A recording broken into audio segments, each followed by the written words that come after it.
Lahat ng tanong, sinagot niya. Pumunta siya. Maayos siya kumausap. And then sasabihin ninyo sa amin, bakit kami susulat sa COA? Bakit hindi kami susulat sa COA?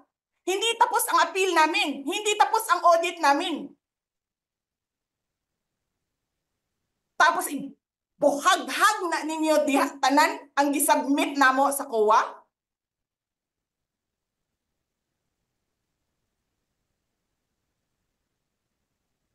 Tama ba yun? I have a video. Sinasabi niya, mali ang ginawa niya. Tama ba yun? Ikaw ba ang auditor? Ikaw ang appeals. Wala pa kaming audit? Sasabihin mo na mali kami?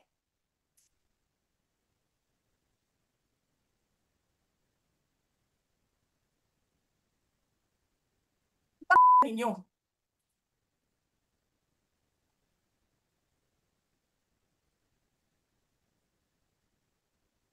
Hindi pa kayo nakakita ng kalaban na tulad ko. Nagpigil ako na nagpigil. Kasi masama sa bayan. Hindi maganda ang political instability.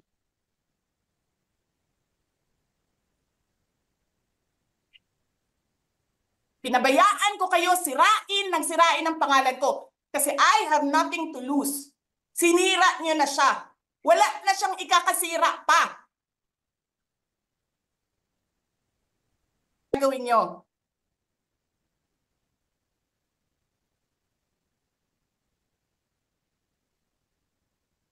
Hindi ko alam paano nakakatulog ang Chief of Staff ng Armed Forces of the Philippines. Gabi-gabi, mahimbing ang tulog mo. Ganito ang bayan natin. Bilyon ang nawawala. Tanungin nyo si Congressman Ungab, Chairman ng Ways and Means, Chairman ng Appropriations Committee. Tanungin nyo siya, paano nawawala ang pera?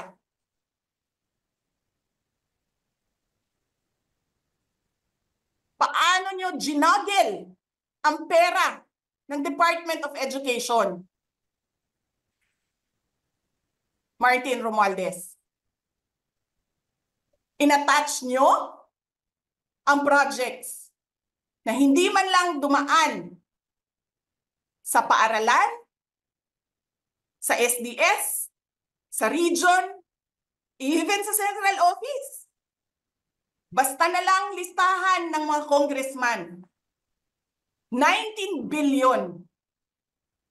Tapos, nung 1 billion na lang ang naiwan sa DepEd, anong ginawa nyo?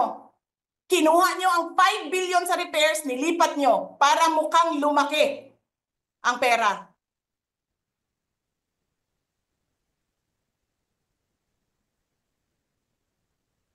Martin,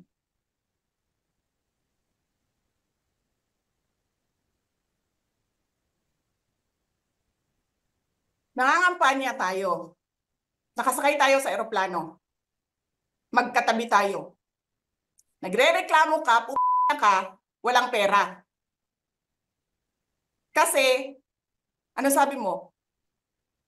Gium-um ni Lisa Marcos o ni BBM ang kwarta.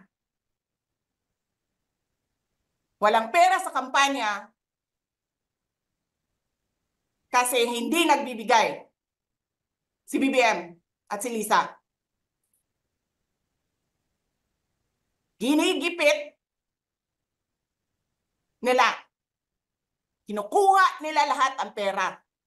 Reklamo ka ng reklamo sa akin. Ano sinabi ko sa'yo? Huwag ka mag-alala.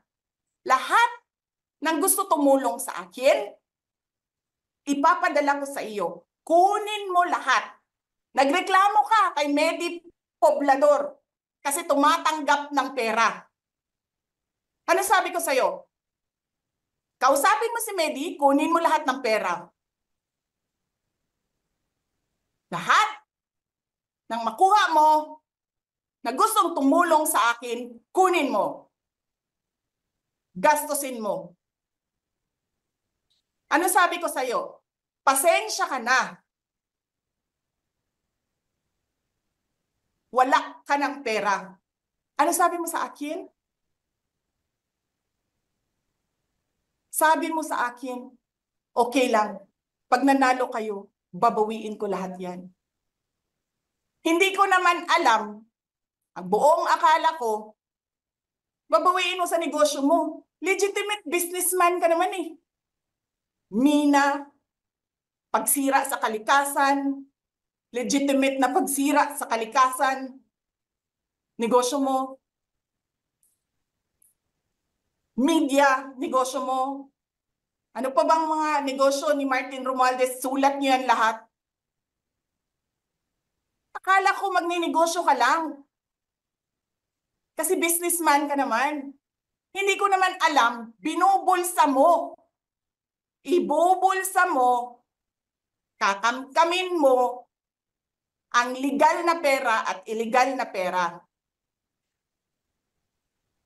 Tanggap ka sa illegal, tanggap ka sa pogo. Pinaalis nyo lahat ng kompetisyon ninyo, naiwan ang pogo mo. Tanggap ka, pogo. May nagsasabi pa, tumatanggap ka sa smuggling, sa droga. Tapos kuha ka dito sa National Treasury. Akin ito, akin ito. Babawiin ko lahat.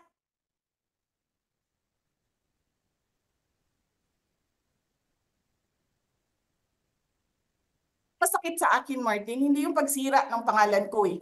Ang masakit sa akin,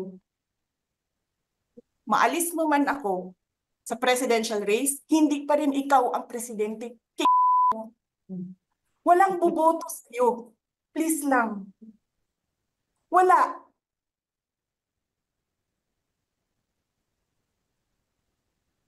Hindi ka nga dumadaan ng contest eh.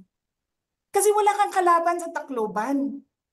Kasi binibili mo, pinapakidnap mo, hinaharas mo ang mga kalaban mo. Hindi ka dumaan ng contest. Ang alam mo lang, kasi mayaman ka, bibilhin ko lahat ng tao ng pera. Kay pobre man mong tanan, kwarta na may inyo. There is nothing in you except money. Yan lang.